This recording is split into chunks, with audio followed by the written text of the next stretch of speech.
Tetapi dalam puasa itu ada beberapa hal amaliyah yang istimewa yang tidak biasanya. Maksiat jalan, ibadah jalan, Buya. Bagaimana menurut? Itu istilah anak muda Indonesia. Enggak, Buya. Tidak. Jadi kalau ada orang itu kok siangnya maksiat malamnya tahajud, itu bagus. Ada harapan maksiatnya akan terpotong.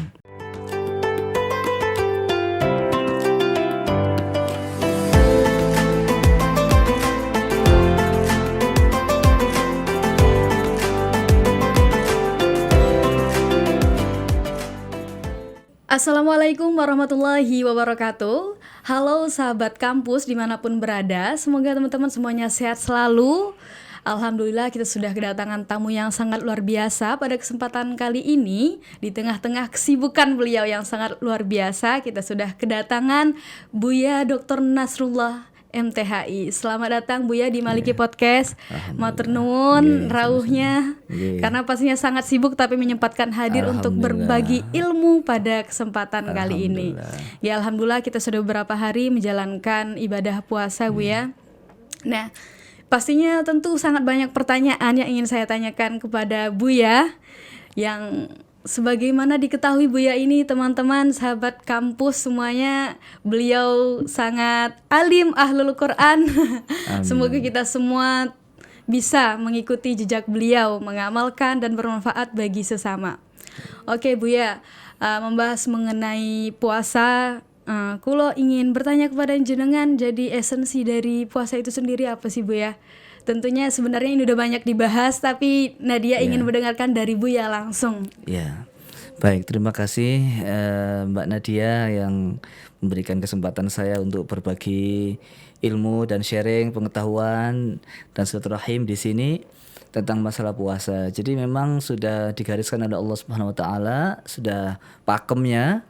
Puasa itu adalah la'allakum tattaqun. Itu sudah tidak bisa dipungkiri lagi bahwasanya tujuan puasa yang utama salah satunya adalah mencapai derajat takwa. Tanpa puasa tidak akan mungkin bisa tercapai derajat takwa itu. Tetapi dalam puasa itu ada beberapa hal amaliyah yang istimewa yang tidak biasanya. Salah satunya yang istimewa adalah bulan yang mana Allah pilih untuk turunnya Al-Quran. Dan Al-Quran ini adalah wahyu dan mukjizat yang dari sejak diturunkan sebagai mukjizat sampai sekarang pun mukjizat. Dan semua orang bisa merasakan kehebatan karomah mukjizat itu sampai sekarang itu. Jadi untuk bisa melewati puasa dengan baik, itu adalah tentunya kita harus membaca Al-Quran yang baik dan mempunyai porsi lebih untuk Al-Quran, baik itu kualitas maupun kuantitasnya. Sehingga kalau menurut kacamata saya, puasa tidak hanya puasa, tapi harus kita kuatkan, kita dorong, kita beli desain yang menarik dengan desain menghabiskan tidak hanya tidur-tiduran atau tidak males-malesan atau berpikir atau bermain, tapi kita habiskan waktu siang malam untuk membaca Al-Quran. Itu menurut saya seperti itu ya, untuk poinnya di situ. Bu ya. Biasanya sedang ramai istilah maksiat jalan, ibadah jalan Bu ya. Bagaimana menurut Bu ya niku? Itu istilah anak muda Indonesia. Bu ya, tidak sedang terjadi ramai ini bagaimana?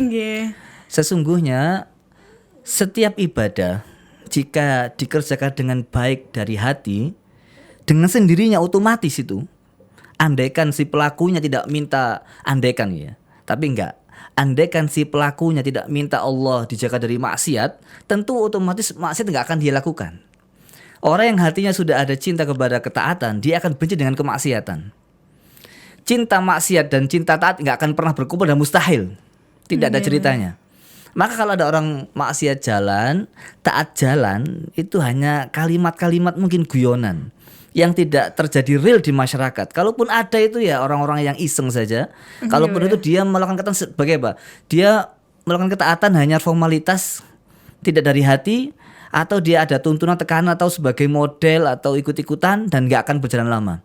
Sesuatu yang baik itu bisa dikenali dengan keistiqomahan atau konsistensinya.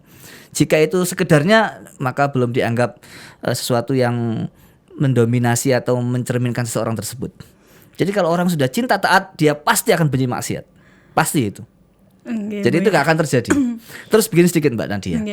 Banyak yang mengatakan dia ini rajin puasa, tapi kok maksiatnya pacarannya gonta-ganti, ada Iya, Bu, 8 pacarnya, simpenannya di mana-mana misalkan. Ya. Gini aja. Kita jangan lihat orang tapi harus kepada diri kita sendiri. Dalam banyak kasus juga Rasulullah pernah diadukan oleh sahabat, diaduli ya, mengadu sahabat. Ya Rasulullah, fulan itu kalau siang itu menyakiti orang, mungkin mengambil barang orang, tapi kalau malam tahajud. Kata Rasul gimana? Khairu mu'in. Jadi tahajudnya itu sebaik-baik penolong dia dari memutus kejahatan dan kemaksiatannya. Jadi kalau ada orang rajin maksiat sama rajin taat, setahun nggak sampai maksimal, tapi nggak sampai setahun, hanya beberapa bulan saja. Tinggal tunggu aja yang berhenti taatnya apa maksiatnya. Kalau maksiatnya jalan, berarti taatnya pasti berhenti. Kalau taatnya jalan, maksiatnya pasti berhenti. Jadi kalau ada orang itu kok siangnya maksiat, malamnya tahajud, itu bagus. Ada harapan maksiatnya akan terpotong. Ini ada pengalaman persis 100% real 100%. 100% real, saya jaminannya. Itu ada santri itu kalau siang itu pacaran dia. Tapi pacarannya santri itu kan ya bareng keluar bareng udah mentok gitu kan. Malamnya tahajud itu menangis kepada Allah, ya Allah kenapa saya masih bisa pacaran begini, ya Allah saya nggak bisa lepas dari pacaran dan hati saya yang senang sama perempuan ini. Malamnya menangis tahajudnya. Tapi siangnya masih WA-an, masih dulu belum ada WA ya, masih teleponan, janjian, nggak lama putus dengan sendirinya. Jadi orang itu kalau sudah sama Allah minta perlindungan dalam ketaatannya, Allah akan jaga dari kemaksiatannya. Itu sudah teori dan realnya begitu. Berarti kalau masih maksiat itu cintanya belum mengakar. Iya, masih proses, enggak apa-apa. Itu artinya sedang pergumulan sedang ada kompetisi. Kebaikan dan ketaatannya. Maka ketaatan enggak boleh kendor, harus terus berjalan. Nanti sama Allah minta perlindungan, ya Allah, cegah saya, lindungi saya, halangi saya dari kemaksiatan, pasti berhenti. Syekh Buti pernah cerita, beliau waktu itu ada seorang yang ahli mabuk-mabukan, malam itu mabuk, minum-minum. Terus waktu ketika subuh itu sudah berada di masjid paling depan safnya. Kaget beliau ini. Ini ahli maksiat kok langsung tiba-tiba di masjid gitu. Ditanya, apa yang buat engkau tobat? Kenapa engkau ini kok bisa tobat dengan sedemikian baik dan taat yang sangat mengalahkan orang-orang yang biasanya? Beliau mengatakan begini, suatu malam saya itu minum khamr. Saya megang botol dan saya munajat kepada Allah. Ya Allah, sesungguhnya antara aku dan engkau ada penghalang yang sangat kuat dan sangat tebal, yang sangat kokoh, aku gak mampu untuk merobohkannya. Maka dengan kemahamuliaanmu, kekuatanmu, kekuasaanmu, robohkan dinding yang menghalangi aku denganmu, ya Allah. Makanya beliau dikasih Allah taubat dan jadi orang yang soleh. Maka kalau orang-orang yang terus menerus dalam kesesatannya, kelalaian, kemaksiatannya, tanya sama dia, sudahkah engkau memohon kepada Allah perlindungan dari kemaksiatan? Sudahkah engkau menjadikan ketaatanmu itu sebagai hubunganmu dengan Allah dalam menghalangi kemaksiatan? Jadi kalimat itu tidak perlu disampaikan karena itu nggak mungkin terjadi. Itu hanya orang mainan, orang yang sekedarnya saja gitu. Nah, itu. Tapi fenomena saat ini memang sangat banyak sekali yang Bu ya, yang istilahnya tadi maksiat jalan dan jalan. Kadang bahkan mungkin selain melakukan hal-hal yang dilarang tapi tidak menjalankan syariat seperti sholat, itu bahkan sangat banyak sekali. Tapi puasa Bu ya, sekarang banyak sekali fenomena seperti itu. Mungkin bagaimana Bu ya tipsnya untuk kita anak muda ini agar istiqomah, karena jujur Nadia pribadi niku kadang untuk istiqomah itu masih sangat sulit Bu ya. Bahkan untuk kadang sholat tepat waktu nantilah. Caranya adalah meskipun Anda Mbak Nadia ini seumpama ya, orang lain saja seumpama dia tuh puasanya jalan tapi nggak sholat, tetap dia harus puasa. Itu lebih baik daripada dia meninggalkan dua-duanya, ya nggak puasa ya nggak sholat. Lebih baik dia puasa nggak sholat daripada dia itu nggak dua-duanya. Nanti dengan puasa itu imannya tetap akan hidup. Sehingga ketika ada panggilan sholat, hatinya itu masih meronta-ronta, Masya Allah saya malas, itu masih bagus, nggak ada masalah itu terus puasa saja. Jangan sampai gara-gara nggak sholat saya nggak puasa, tidak. Lakukan kebaikan, ketaatan semampunya, sebisanya. Adapun kemaksiatan, kalau kita sadar, segera tip yang paling ampuh, nggak ada duanya, ulama sepakat pasti ada wujudnya dan realitanya pasti muncul, adalah setiap kita maksiat, sampaikan kepada Allah, minta perlindungan dari maksiat itu. 100 kali maksiat, 100 kali minta taubat sama Allah. Jangan bosan, terus menerus. Bahkan sampai kamu itu bosan bermaksiat. Maksiat tobat terus sampai kamu tobat bosan terus. maksiat. Sampai bosan ya. Sampai Bu, bosan ya. maksiat, maka Allah akan turunkan hidayahnya di saat yang tepat. Oke. Berarti tidak ada istilah percuma ya dalam Tidak ibadah ada Bu ya. percuma, tidak ada percuma. Karena kadang sekarang itu ramai saling judgement, saling itu, Allah kamu percuma kamu puasa tapi kamu tidak sholat. Tidak ada percuma, Oh, tidak ada percuma. gitu, Bu ya. Kalaupun dia itu puasa, kalaupun dia misalkan nggak puasa, nggak sholat, Iya. justru dia itu kalau sadar harus mengkodok puasanya. Oke, Bu ya. Dia punya banyak tanggungan, jadi tetap saja puasa. Sehingga kalau dia sadar hanya mengkodok sholatnya saja, daripada nggak dua-duanya mengkodoknya banyak sekali hukum fikihnya itu nanti. Oke, Bu. Implikasinya, impactnya itu besar nanti. Kalau dia nggak puasa ngodok berapa tahun. Kalau meninggalkan sholat ngodoinya berapa lama dia? Nah, daripada ngodoi banyak, mendingan ngodoi salah satunya kan begitu. Oke, Bu ya. Terus saja, Terus karena saja. dengan puasa itu akan masih menyirami iman. Oke, Bu ya. Iman itu ibarat tumbuhan, kalau dikasih ketaatan disirami dengan ketaatan itu. Justru kalau nggak ada siramannya malah kering kerontang, bisa hilang iman, auzubillah, lepas itu Oke, bahaya. Bu ya. Terus saja. Tapi jangan sampai dipopulerkan maksiat jalan tak jalan, itu nggak mungkin. Oke, Bu ya. Tidak ada itu terjadi itu. Paling Oke. kalau maksiat semua orang pasti berbuat dosa, tapi kalau beriringan itu nggak bisa. Jadi tetap kita harus ingkar dengan kemaksiatan. Dan kita harus meminta kepada Allah perlindungan. Pasti dia harus melindungi, pasti. Bu ya. Maka orang-orang yang belum mendapat hidayah itu ada dua. Allah masih belum turunkan karena mungkin belum serius. Oke. Yang kedua, dia belum minta sama Allah. Pasti. Coba Mbak Nadia buktikan omongan saya. Kalau Mbak Nadia betul sama Allah minta, ya Allah berikan saya istiqomah, pasti akan ada saatnya Mbak Nadia istiqomah. Pasti. Sebelum meninggal dunia. Karena ini adalah minta kebaikan, minta ketaatan, pasti terjadi. Yang nggak terjadi kan kalau minta aneh-aneh, minta Alphard, minta hotel, minta kolam renang, itu belum tentu terjadi karena belum tentu baik. Oke, Bu ya. Tapi kalau minta taat pasti dialokasikan, pasti itu 100%. Oke, Bu ya. Kalau kita misalkan malas sholat, minta sama Allah dalam puasanya, Allah saya mau sholat, Allah berikan saya kekuatan, kesempatan untuk sholat, pasti akan sholat, pasti. Gak mungkin Oke, tidak. Bu ya. Jadi kita ndak perlu malu nggih Bu Nggak ya, mau perlu sebanyak malu. apapun dosa kita Nggak kadang usah malu. kalau keinget dosa itu aduh. Kan kita sudah sampaikan itu dalam kalamnya Hikam bin Mu'ila asakan rahimahullah, beliau mengatakan maksiatun awrasat dzullan wa iftiqaran khairun min ta'atin awrasat izzan wa istikbara. Kemaksiatan yang melahirkan rendah hati kepada Allah dan hati yang pecah lebih baik daripada ketaatan yang menghasilkan rasa sombong dan mulia. Jadi semakin banyak dosa, semakin kita menyungkurkan diri depan Allah, semakin bagus daripada banyak taat tapi kita sombong. Gitu. Tapi berarti kita maksiat, bukan. Bu ya. Karena semakin ketaatan yang kita lakukan itu menimbulkan hati yang rendah hati. Bu ya. Itu. Oke, kaidahnya. teman-teman sahabat kampus, semoga kita semua bisa istiqomah gitu. Jadi Ya. terabas aja, tetap Terabas aja. apapun ketaatan yang sudah kita jalankan, maksiat yang sudah kita lakukan, yang penting berusaha terus menjadi lebih baik lagi nggih Bu ya. Betul. Nggih Bu ya. Oke Bu ya. Mengenai puasa dikaitkan dengan kesalehan sosial. Boleh dong Bu ya bercerita. Iya. Nggih. Jadi secara teori orang itu kalau puasa pasti baik hatinya. Kalau hatinya baik pasti baik sosialnya. Nggih Bu ya. Maka Rasulullah bersabda dalam sebuah hadis sahih, iman yang sempurna itu cirinya apa? Cirinya adalah akhlak yang sempurna, kesalahan Nggih. sosial. Nggih. Akmalul mu'mina imanan ahasinum akhlaqah. Jadi kalau mau tahu siapakah iman yang paling sempurna, lihat yang paling sempurna akhlaknya. Akhlak itu boleh dengan orang lain juga, Nggih, otomatis. Dan orang yang berpuasa itu membentuk kesalehan pribadi. Nggih. Otomatis kalau pribadinya soleh, akan membuat soleh kepada sosialnya, otomatis tuh. Maka saya tidak sependapat. Sering disampaikan begini, banyak orang soleh secara individual tapi nggak secara sosial. Saya nggak setuju. Ya terserah kalau orang ngomong itu, tapi saya nggak setuju. Saya setujunya itu kalau orang itu baik hatinya, soleh individualnya, pasti soleh sosialnya. Dan ada yang mengatakan begini juga, ada orang yang soleh sosial meskipun pribadinya nggak soleh, itu saya nggak setuju juga. Ada orang baik kepada orang lain tapi hatinya sama Allah nggak baik, itu ada maunya. Ada, Bu ya. Itu penipu itu, hati-hati. Bu ya. Ada udang di balik rempeyek kan begitu. Orang nggak pernah sholat kok sama kamu baik, nggak pernah sedekah kok kamu sering meraktir kamu, hati-hati mau hutang minta 100. Bu ya. Kan begitu. Nggih. Jadi orang itu baru bisa soleh kalau puasa. Kenapa dengan puasa? Karena dengan puasa dia itu 16 jam, 14 jam merasa diawasi Allah. Nggih. Ketika orang puasa biasa aja, ketika berkumur itu ditelan dikit. Nggih, Boleh aja ketika dia sendirian di rumah pot terus nggak ada orang makan Indomie, nggak ada orang tahu lalu sikat gigi, tapi dia nggak ada Allah. Nggih. Setiap hari, setiap saat dia merasa diawasi Allah dan dia otomatis nggak maksiat, akan membentuk kepribadian soleh. Kepribadian yang soleh.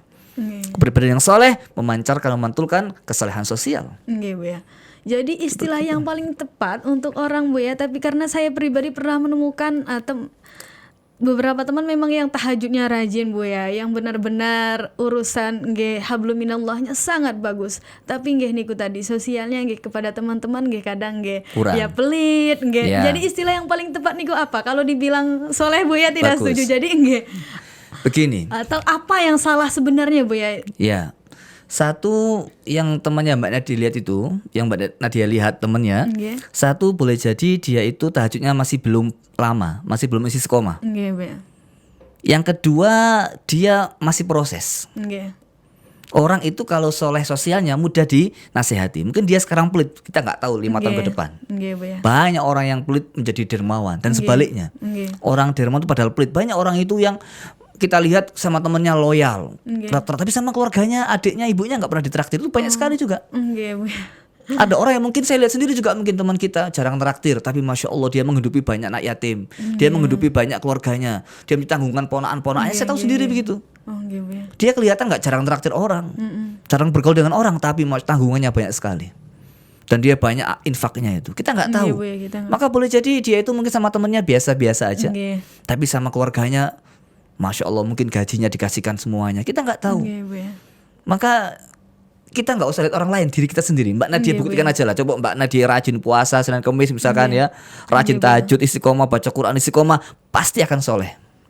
Kalaupun kita namanya orang nggak sempurna, proses Nggih, kita ini Bu, kan ya. proses ya, Nggih. proses menuju sempurna dan baik. Mungkin Mbak Nadia mungkin sekarang pelit, tapi gara-gara tahajudnya rutin, semakin dermawan, semakin dermawan, semakin dermawan. Dan begitu lebih bagus daripada Nggih, Bu, kita stay on the apa ini, on the road ya, hanya di jalan di tempat. Ini kan nggak Stuck, bagus. nggih. Maka orang, kalau saya sudah buktikan kalau orang itu baik sama Allah, pasti dia itu minimal, standar minimalnya itu tidak menyakiti, Tidak menyakiti. tidak Bu ya. menyakiti, tidak merugikan.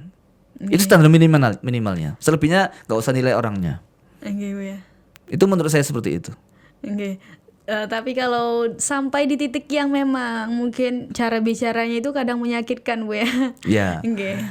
Satu itu kasuistik ya. Nggih. Bicara menyakitkan itu kadang relatif. Nggih sih, Bu ya. Kadang menurut dia itu guyonan tapi kita Nggih, tersinggung. Kadang kita tersinggung, kita yang Ada baper. orang jutek, kita tersinggung juga nggak disapa. Lalu kita adjustment, dia itu orangnya nggak bagus, padahal dia itu nggak nyapa kita bukan karena dia benci, mungkin dia lagi nggak mood aja nyapa Nggih, orang. Bu, ya. Kan gitu aja. Kan Boleh ada. jadi begitu. Nggih. Boleh jadi. Nggih. Dan orang-orang yang baik, memang banyak saya mendapati orang-orang yang kelihatannya soleh individual, nggak soleh sosial, itu sebenarnya kasusnya adalah relatif. Nggih, Bu ya. Relatif. Dan itu kadang-kadang butuh pendampingan, butuh pengarahan saja.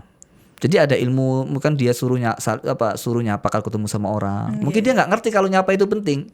Nggih. Mungkin dia tuh nggak ngerti kalau omongan itu banyak orang tersakiti dari omongannya. Nah, kita nasihati insya Allah. Pokoknya ingat aja, jangan lihat orang lain, diri sendiri. Nggih, Bu ya. Mulai dari diri kita Kita sendiri, coba. Bu ya. Mbak Nadia tadi tahajudnya, sedekahnya apa? Kalau sedekahnya sosial misalnya individu aja lah. Tahajudnya, Qur'annya pasti baik. Pasti baik. Kalau orang lain itu memang repot. Kita sering orang Nggih, gitu. nggih, Kita Bu, kan nggak tahu sebenarnya dia itu. Jangan jadi Nggih. itu bukan soleh pribadi. Nggih. Dia itu tahajudnya kita lihat aja. Selebihnya nggak pernah tahajud kan gitu. Nggih. Bisa aja begitu. Atau sebaliknya, sering kita tahajud tapi dia maksiat cuma sekali jadi maksiat. Namanya orang masa nggak ada dosanya. Nggih, Bu ya. Ya seperti itu. Nggih, jadi dimulai dari diri Sendiri. kita sendiri, Bu ya. Jangan orang lain, rasakan sendiri. Nggih, Bu ya. Kalau kita sudah istiqomah dengan Allah baik, rasakan sendiri apakah ada jiwa yang jahat kepada orang lain? Nggak akan ada. Nggih. Insya Allah. Ya, kalau orang lain repot kita lihatnya, kan kita Nggih, nggak Bu ya, tahu sangat banyak. sehari-harinya Nggih. gitu. Banyak orang-orang itu sosok ustadz kan banyak, tapi kan sok dia. Nggih, Bu Saya ya. nggak mau pakai jubah karena orang jubah itu selalu merugikan, membunuh orang. Itu kan yang mana dulu yang dilihat? Nggih, Bu ya. Kamu lah lihat. Nggih. Gitu. Jadi banyak orang itu ragu dengan apa yang akan dilakukan gara-gara lihat orang lain. Nggih, Bu ya. Anak pondok kok begitu, malas mondok loh, kan kita nggak lihat. Nggih, Bu ya. Kan Nggih. begitu. Apalagi anak muda sekarang kan ya jangankan pondok, Bu ya, dari jurusan ilmu Al-Quran tafsir IAT. aja. Anak IAT seperti itu, anak ilmu hadis seperti itu. Jadi seperti kadang saya melihat teman-teman ini seperti ada beban, padahal kan itu seharusnya tidak dijadikan beban gitu, Bu ya. Iya. Nggih. anak yate males sekali. Iya, jadi itu relatif menurut saya. Nggih, Bu ya. Yang penting kita rasakan sendiri aja. Jadi kalau Mbak Nadia curhat dirinya sendiri bisa kita tanggapi, Bu, ya. tapi kalau orang lain relatif sekali. Memang saya juga sering lihat ada orang hafal Quran tapi dia jutek. Kayaknya dia itu nggak dermawan, tapi masya Allah saudara-saudaranya mengakui itu paling dermawan di antara para saudaranya. Padahal kita semua menganggapnya dia ini orang nggak bergaul, orang jarang sosial. Padahal itu saudaranya dia yang paling dermawan daripada kita semuanya. Membiayai adiknya sekolah, tidak satu tapi dua tiga, dibiayai semuanya. Tapi dihina sama orang lain. Oh, apa itu dia itu cari uang begini-begini. Nah, jadi kita nggak tahu sebenarnya. Bu ya. Maka yang paling standar yang paling tepat akurat ada diri kita sendiri. Karena yang paling tahu kita kita sendiri, Bu ya. Jadi kalau orang itu sama Allah rapuh hubungannya, maka dia rawan untuk berbuat jahat kepada orang lain. Pasti itu. Saya itu pernah karena saya itu punya sertifikat sebagai mediator di pengadilan agama. Saya pernah dulu praktek beberapa waktu yang lalu. Saya itu membuat survei begini, saya. Orang-orang yang bertikai rumah tangga yang berantem itu sampai istri yang berantem itu kan saya mediatornya. Mau saya tanya, apakah Anda rajin baca Quran gitu kan? Artinya apakah ada hubungan baca Quran dengan keretakan rumah tangga kan begitu? Mau saya lihat seperti itu. Ternyata belum sampai tahapan itu, rata-rata yang kacau rumah tangga, rata semuanya yang saya wawancarai, rumah tangga yang kacau parau gitu ya, itu semuanya bukan rata-rata, semua yang saya wawancarai sholatnya nggak dijaga. Sholatnya amburadul. Gimana mau saya tanya sholatnya Qurannya sedangkan sholatnya aja amburadul? Gitu. Diwawancara aja narapidana di lapas-lapas itu yang kasus pemerkosaan, perampokan. Apakah dia rajin baca Quran, rajin sholat? Bacakannya aja. Kecuali kasus perdata ya, kalau relatif kadang-kadang salah terang tangan itu relatif. Tapi kalau pemerkosaan, pembunuhan, tanya apakah rajin baca Quran? Apalagi tahajud. Itu survei saya seperti itu. Jadi memang kesolehan sosial sangat ditentukan oleh kesolehan individual. Itu bagi saya harga mati. Karena saya sudah sering sekali berulang kali mendengar soleh sosial, tapi nggak sangat banyak istilah seperti itu. Nggak bisa. Makanya aqimus shalah wa atuz zakah.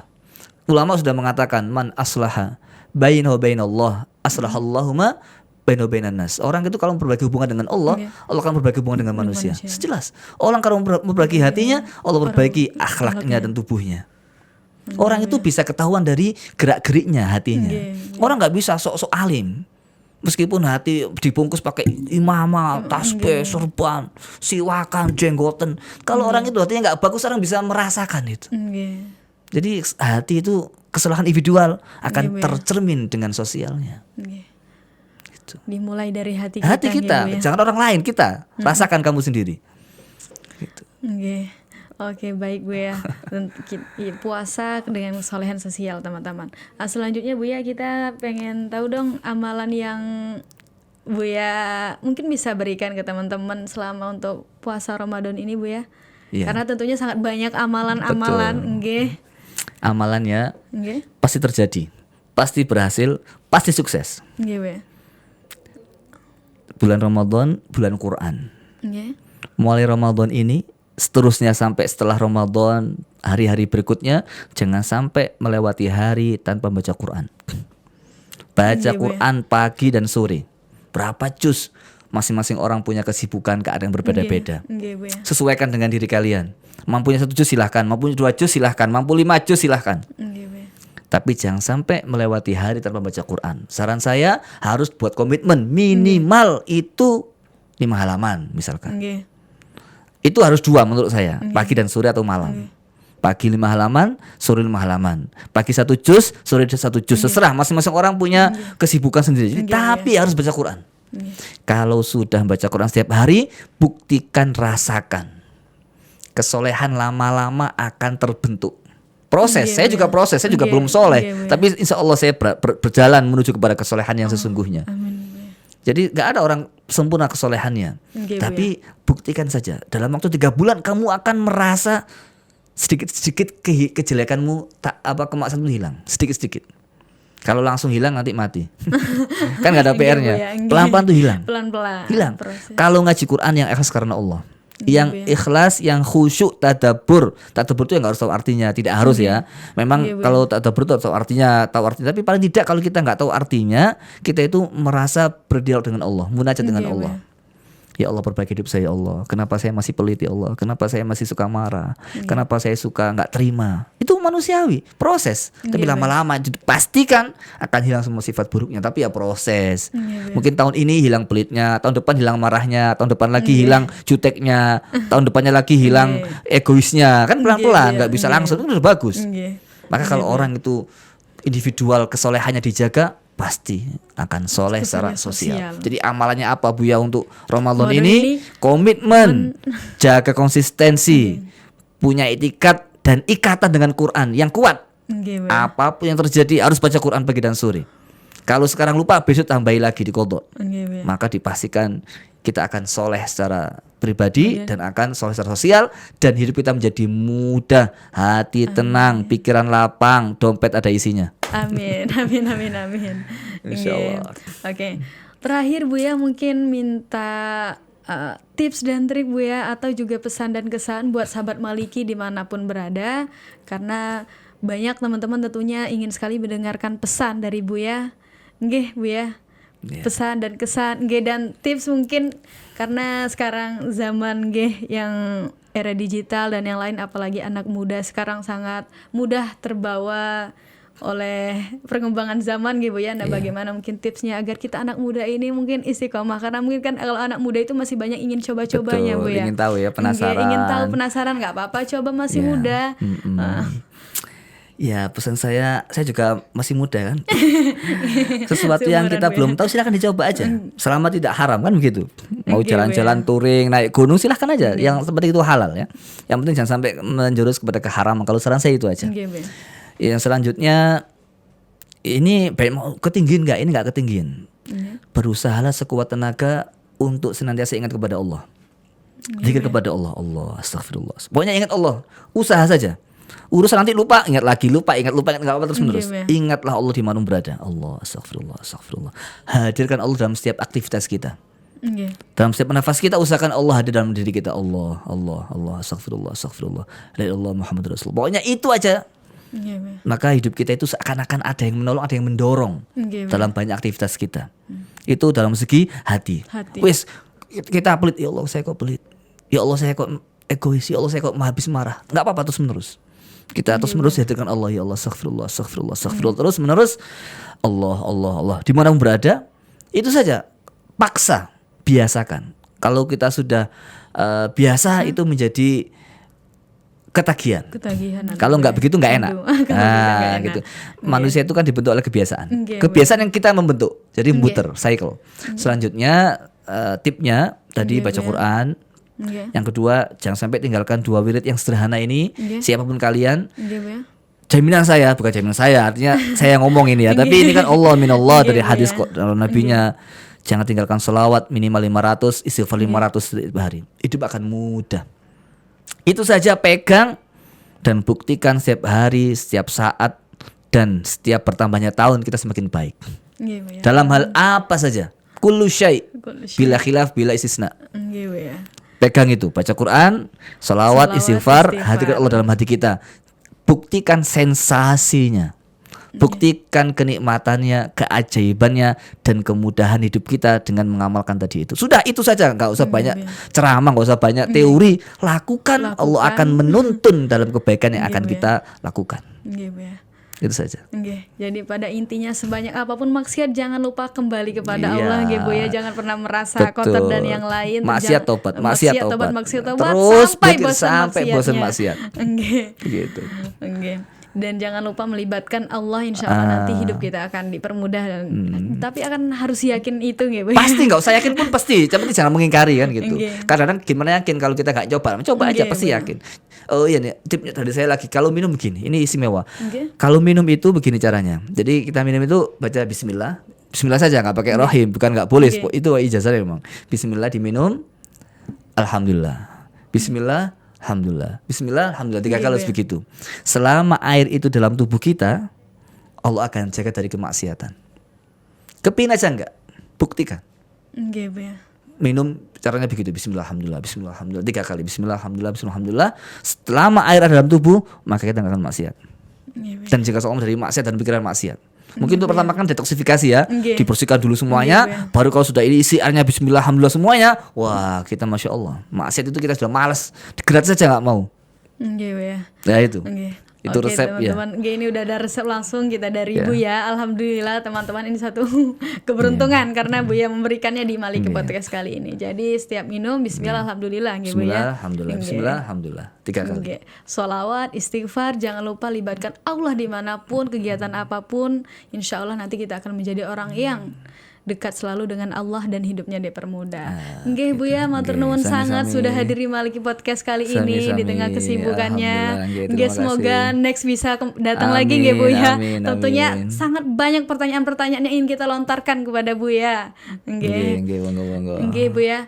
Oke sahabat Maliki, mungkin itu saja yang dapat kami sampaikan di Maliki Podcast. Saya selaku host di Maliki Podcast kali ini mengucapkan selamat menjalankan ibadah puasa. Semoga lancar, semuanya sehat selalu dan bahagia selalu. Saya akhiri. Wassalamualaikum warahmatullahi wabarakatuh. Waalaikumsalam warahmatullahi wabarakatuh.